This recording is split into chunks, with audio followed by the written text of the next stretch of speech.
Hello guys, welcome to Tech. So இந்த வீடியோல வந்து நம்ம இந்த ஆஸ்ட்ராவோட இந்த 7.1 கிட் பத்தி பார்க்க போறோம். இதுல வந்து நம்ம என்ன பார்க்க போறோம்னா நிறைய பேர் வந்து கேக்குறது பாத்தீங்கன்னா இதுல வந்து உண்மையிலே வந்து உங்களுக்கு 7.1 சவுண்ட் வருதா அப்படி இதோட கனெக்ஷன் டீடைல்ஸ் ஸோ இதை பத்தி வந்து நிறைய விஷயங்கள் கேட்டிருக்கீங்க. அது மட்டும் இல்லாமல் இதுல வந்து என்னென்ன வந்து நல்லா இருக்கு என்னென்ன நல்லா இல்லை அப்படின்னு சொல்லிட்டு இந்த வீடியோல பார்ப்போம். இப்போ இங்க வந்து பாத்தீங்கன்னா இந்த ஆப்ல வந்து பாத்தீங்கன்னா நான் வந்து இந்த ஆஸ்ட்ரா கிட் வந்து செட் பண்ணியிருக்கேன். ஸோ இது வந்து நம்மளோட ஆஸ்ட்ரா கிட். ஸோ இங்க வந்து பாத்தீங்கன்னா உங்களுக்கு வந்து இங்க 5.1க்கான 5.1 அவுட்புட் போட்டு ஸோ 5.1 வந்து உங்களுக்கு இதுல வரும். இது வந்து பாத்தீங்கன்னா உங்களுக்கு வந்து இந்த எக்ஸ்ட்ரா 2 சேனல் பார்த்தீங்கன்னா இந்த பின் வழியாக உங்களுக்கு வரும். இது வந்து 5.1 அவுட்புட்டு, இது வந்து எக்ஸ்ட்ரா 2 சேனல், மொத்தம் பார்த்தீங்கன்னா 7.1 சேனல் வந்து இதில் வருது. ஸோ இப்போ இதில் வந்து பார்த்தீங்கன்னா உங்களுக்கு டியூல் பவர் சப்ளைலாம் இல்லை, 12 வோல்ட் ஒரு 3 ஆம்பியர் 2 ஆம்பியர் வந்து இது கொடுத்தா போதும், அந்த போர்டு வந்து ஒர்க் ஆகும். இப்போ வந்து உங்களுக்கு வந்து என்ன சந்தேகம்னு பார்த்தீங்கன்னா இதில் வந்து நம்ம வந்து ஆப்டிக்கல் கொடுக்கும்போது உங்களுக்கு 7.1 வந்து உண்மையிலே பிரியுதான்னு கேட்டிங்கன்னா இதில் வந்து அந்த மாதிரி பிரியாது. ஒரு பிராண்டட் ஏவி ரிசீவர் அளவுக்கு இது வந்து எப்பயுமே ஈக்குவல் வராது உங்களுக்கு.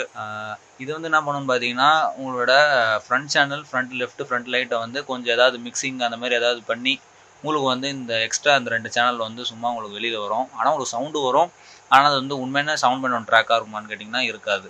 ஸோ இது வந்து பார்த்தீங்கன்னா இந்த ஆஸ்ட்ரா கிட்டோட ஃபங்க்ஷனு.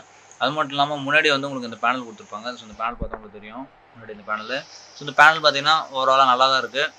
இதில் வந்து இன்னொரு பிரச்சனைன்னு பார்த்தீங்கன்னா நீங்கள் வந்து இந்த பென்ட்ரைவ் போட்டு பாட்டு கேட்கும்போது நீங்கள் ஏதாச்சும் ரிமோட்டில் வந்து மாற்றும் போது பார்த்தீங்கன்னா உங்களுக்கு வந்து லைட்டாக லேக் இருக்குது. ஸோ நெக்ஸ்ட்டு கொடுக்கும்போதோ இல்லை உங்கள் ஸ்பீக்கர் வால்யூம் ஏதாச்சும் அட்ஜஸ்ட் பண்ணும்போது பார்த்தீங்கன்னா உங்களுக்கு வந்து லேக் அடிக்குது. அது ஒரு சின்ன ஒரு நெகட்டிவ். அது மட்டும் இல்லாமல் வந்து இதில் வந்து சப்பு ப்ரீ சவுண்டு, அதாவது இதுலேருந்து வர சப்பு அவுட்புட் பார்த்தீங்கன்னா கொஞ்சம் கெயின் கம்மியாக இருக்குது. அது ஒரு பிரச்சனை. ஸோ அதனால் வந்து பார்த்தீங்கன்னா இங்கே அடிஷ்னல் நான் வந்து ஒரு சப்பு ப்ரீ போடுறது தான் ஒரு நிலமை வந்துருச்சு. ஸோ சப்பு ப்ரீ போட்டு தான் ஆகணும் நீங்கள் யூஸ் பண்ணுறீங்கன்னா ஒரு நல்ல எஃபெக்ட்டுக்கு. ஸோ மற்றபடி இந்த போர்டில் வந்து சொல்லிக்கிற அளவுக்கு எந்த பிரச்சனையும் இல்லை. நல்ல ஒரு சவுண்ட் குவாலிட்டி வருது. சப்பு தவிர, சப்பு மட்டும் லைட்டாக கம்மியாக இருக்கும், மற்றபடி சவுண்ட்லாம் பார்த்தீங்கன்னா நல்லா வருது. 5.1 யூஸ் பண்ணும்போது பார்த்தீங்கன்னா உங்களுக்கு எந்த பிரச்சனையும் இல்லை. இது பின்னாடி வந்து 2 ஆக்ஸ் இன்புட் இருக்கும், நான் அதை காட்டுறேன்.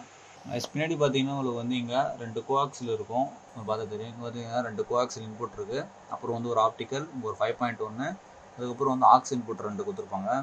ஸோ நீங்கள் வந்து 5.1 யூஸ் பண்ணும்போது உங்களுக்கு எந்த பிரச்சனையும் வரல. ஸோ 5.1 ட்ராக் வந்து நல்லபடியாக பிரிஞ்சு உங்களுக்கு வந்து ஆடியோ வருது. ஸோ நீங்கள் ஸ்டீரியோ யூஸ் பண்ணும்போது பார்த்தீங்கன்னா உங்களுக்கு வந்து 5.1 ஒர்க் ஆகும், 7.1 ஒர்க் ஆகும். அது வந்து பார்த்தீங்கன்னா அதோட மிக்சிங் அது மாதிரி பண்ணிக்கும். ஆனால் உங்களுக்கு வந்து எல்லா ஸ்பீக்கரும் ஒர்க் ஆகும். கோஆக்ஸிலும் அதே மாதிரி தான். ஆப்டிக்கல் தான் நீங்கள் வந்து ஒரு 7.1 ட்ராக் ப்ளே பண்ணும்போது உங்களுக்கு டிஸ்பிளேல வந்து டால்பின்னு காட்டும். ஆனால் வந்து உங்களுக்கு 7.1 வருமானு கேட்டிங்கன்னா உங்களுக்கு வராது. சவுண்டு வரும், ஆனால் வந்து அது வந்து ட்ரூ 7.1 சவுண்டு வந்து கிடையாது. ஸோ இப்போ உங்களுக்கு புரிஞ்சிருக்கும்.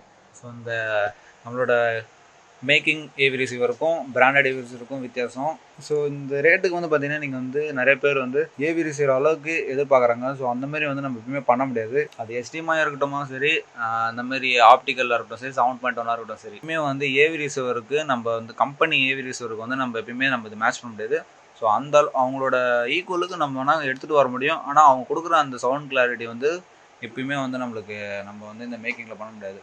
ஸோ அது மட்டும் இல்லாமல் பார்த்தீங்கன்னா பிராண்டட் ஏவி ரிசீவரில் நீங்கள் ஃப்ரண்ட்டு செக் பண்ணிங்கன்னா ஃப்ரண்ட்டு சவுண்டு மட்டும் கரெக்டாக உங்களுக்கு ஒரு ஸ்பீக்கரில் வரும். ஆனால் இதில் அந்த மாதிரி இல்லை. ஸோ ஃப்ரண்ட்டு மட்டும் நீங்கள் செக் பண்ணும்போது பார்த்தீங்கன்னா லைட்டாக அந்த ஃப்ரண்ட் சவுண்டு கொஞ்சம் ரியர்லையும் கேட்குது, லைட்டாக சென்டர்லையும் கேட்குது. ஸோ அந்த மாதிரி லீக்கும் இருக்குது. ஸோ இந்த மாதிரி பிரச்சனைலாம் வந்து இந்த போர்டில் இருக்கும். இந்த போர்டும் இல்லை, மற்ற எல்லா போர்ட்லையுமே அந்த மாதிரி தான் இருக்கும். ஸோ அது உங்களுக்கே தெரிஞ்சிருக்கும். ஸோ நீங்கள் வந்து இந்த ஆஸ்ட்ரா கிட்டுக்கு 7.1 போட்டு இந்த 4000 4500 கொடுத்து போகிறதுக்கு நீங்கள் வந்து நல்ல 5.1 போர்டை வாங்கி நீங்கள் போட்டுக்கலாம். ஸோ அது வந்து உங்களுக்கு நல்ல ரிசல்ட் கொடுக்கும். ஸோ இப்போ இந்த ஆஸ்ட்ரா கிட்டை பற்றி உங்களுக்கு தெரிஞ்சிருக்குன்னு நினைக்கிறேன். ஸோ உங்களுக்கு ஆஸ்ட்ரா கிட் நான் வாங்கவே கூடாதுன்னு சொல்ல.